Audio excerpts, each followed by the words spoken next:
Hey guys, so today we'll be talking about um, open interest and funding rate. So let's start. What are funding rates? Funding rate is a percentage that tells you if there are more longs or if there are more shorts present in the market. It tells you if there are more longs, if people are longing more or if people are shorting more. So, for example, here you can see Bitcoin's funding rate. It's positive 0.0095. That means there are more longs in the market. If it was a minus, that would mean there are more shorts in the market. So if funding is positive, like right here, funding is positive for Bitcoin, funding is also positive for Ethereum, as you can see here. If funding is positive, more longs in the market, so you have to pay a fee to be long. And if funding is negative, more shorts, so you pay a fee to be short. Right? This is because perps, they are never ending contracts, so to keep them active you need to pay a fee, which is funding. Right? Moving on. What is open interest? Open interest is not volume. Open interest tells you the amount of positions open in the market at a given period of time, right? Hypothetically, for every long there's a short, so the ratio should always be 1 to 1. But as you can see here, open interest actually tells us something else. It tells us if there is more, if people that are longing are more aggressive, or people that are shorting are more aggressive. So it tells us who is being more aggressive, longs or shorts. So as you can see in this picture, open interest is going up and so is price. Thus, longs are being more aggressive, right? So what can you infer from this, from open interest and funding rate? So I think you guys must have come to some conclusions. One of them might be that high funding rate is bearish because everyone's long. No. In an uptrend, funding rates remain green. So in an uptrend, funding rates remain green because the market is trending upwards, so people want to long more, or there will be more longs in the market, right? So the one more reason of high funding rate could be being in an uptrend, but high funding rate can be bearish when there is an increase in open interest, there is an increase in high funding rate should get higher than high. So what I mean by this is that funding should already be high, and then it should get even higher while open interest is also going up, and the price remains same, or price is going down, or it is at a major resistance level, right? Either of these. So this basically means that there are more positions opening, specifically longs, because the funding rate is positive and price is remaining same, and or it's going down. So that means people are opening longs, but price is not going up. Price is remaining same, going down, or is at resistance and is not moving. This is bearish. So I'll give you examples. This also basically means that spot is stronger than perps because people are longing, but the sellers are absorbing it. Thus, the price is not moving, it's remaining the same, or it's going down. This is more common at major resistances. I'll show you guys. Alright, let me see another example.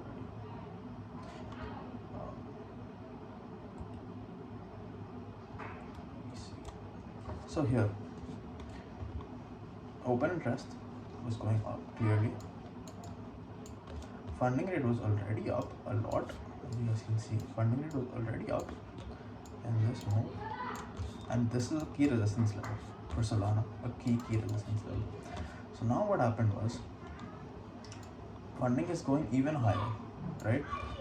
And we are at a resistance level, funding goes even higher, and open interest is also higher. Thus, you get a pullback till here. But this is still like a 22% pullback, I guess. But I still think this is like a very recent chart, so I still think we'll go lower. I'm expecting this area, maybe the 152 or something like that, right? So this is the high funding rate setup, right? So as you guys can see, increase in open interest, increase in open interest, increase in high funding rate, increase in high funding rate, which is already high, and goes even higher, and price remains same or is going down. Price remains same or is going down, right? Price remains same or it's remaining at resistance, you could say, or at major resistance. Thus, you get a pullback, and I'm expecting lower for Solana, right? Because it's still like this. I'm expecting lower. Anyway, now the opposite of that. Low funding rate is bullish because everyone's short. Not exactly. In a downtrend, funding rates remain red. In a downtrend, funding rates remain red. Like as I said, in uptrend, funding rates remain green, but in a downtrend, people want to be short. Thus, there are more shorts in the market, so you have to pay to be short. So, low funding rate is bullish when there is an increase in open interest, same as here, but there is a decrease in low funding rate. Should go even lower than low. Plus, price remaining same or going up or at major support. So, for example, this was a key level on Bitcoin, but as you can see, funding was going negative at a key level. Even after it broke out here, funding was negative, whereas open interest was climbing up. This means that funding was negative at a key support resistance level, which was flipped, which broke out of, right? So we broke out at this point, but the funding rate is still negative and open interest is up. That means people are opening shorts at resistance when price is broken out. So people are expecting it to go back down, but it is already broken out. Thus, what happens next is we go straight up, go straight to 111K. As you guys might already know that we broke all time high. So yeah, because we broke out of this area and the funding got even more negative, open interest increased, we got to move upwards because everyone was thinking, all of the people that were shorting thought the price would go back down, but it did not. It went straight up. The funding was already so negative. Moving on. So how do you build setups of this? I just explained 2 setups. I'll explain more. The main point of looking at funding rates and open interest is to find conflict between price and funding rates or open interest. See, what you want price and these 2 things to do is you want them to deviate. You want one thing to do this, you want one thing to do this at key levels. Key levels is the most important part here, right? These discrepancies usually show up when buying or selling aggression of futures or perps does not go or is struggling to go their way. The people that are aggressive get trapped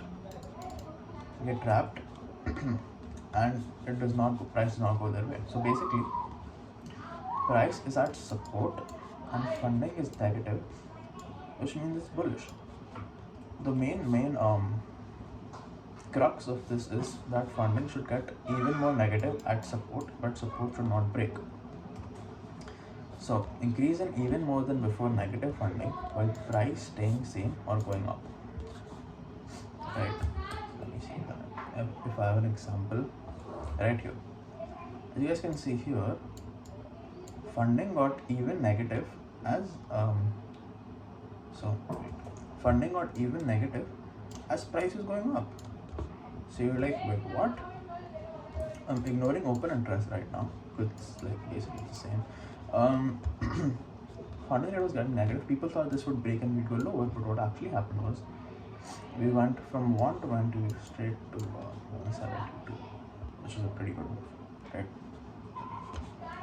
So you want to look out for funding getting even more negative at support, but support is not breaking its hold, right? If I had to use these Indicators, I would probably use them only at key levels. Other than that, I don't think they're that useful, honestly. But yeah, to each to their own. So now price at resistance plus funding is positive, which means price is at resistance. Funding, price is here. Funding is positive. That means people are long. People want this to break out, but it's still at resistance. And there is increase in even more positive funding, while price stays at resistance or is going down, and the funding is keeping on increasing. That means people are trapped, or people are like in disbelief that price is going down and it's not breaking out. So right here, the funding rate kept on going lower and lower, whereas price kept on going above, right? So you're like, wait, what? Why do people want to short this, right? Price is not made a lower low and not breaking trend at least, and the funding rate is still going down. So more people are expecting this to fall down. But what price does is from 96k it goes straight up to 111k, right? So you can see that we had flipped a major support resistance area on 95k, and people were in disbelief that we broke the 95k area, and people thought that we would go back down like this. That's why people were opening more. Funding rate was going down because people were more biased to shorts. People thought it would go down. What price that was, it went straight to 1k. So how do you use open interest? So the basic idea here would be price going up plus open interest up means longs opening. Price going down plus open interest down, longs closing. Price going up plus open interest down, shorts closing. Price going down, open interest up, this shorts opening. So basically you don't have to remember all of this, but it's just that you should know that when people close their longs, they are basically orders to sell, and when people close their shorts, it's orders to buy. I think knowing this will pretty much clear all of this. So some other setups that you could look out for here. So let's see. This is price and this is open interest. There is a small Newton price, but there's a large Newton open interest. So there's a small Newton price, there's a large Newton open interest. That means the low barrel players or the people that were newbies or whatever got wiped out, which is bullish. This is bullish. If there's a small Newton price, but there's a large Newton open interest, which means more people close their positions over a small move. That means newbies got kicked out, which is a good thing. That means this is bullish, right? Big Newton price. Let's see this.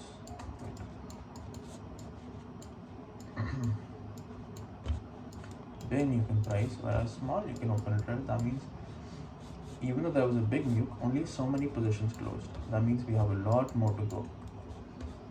Go even lower. Open interest trap. So let's say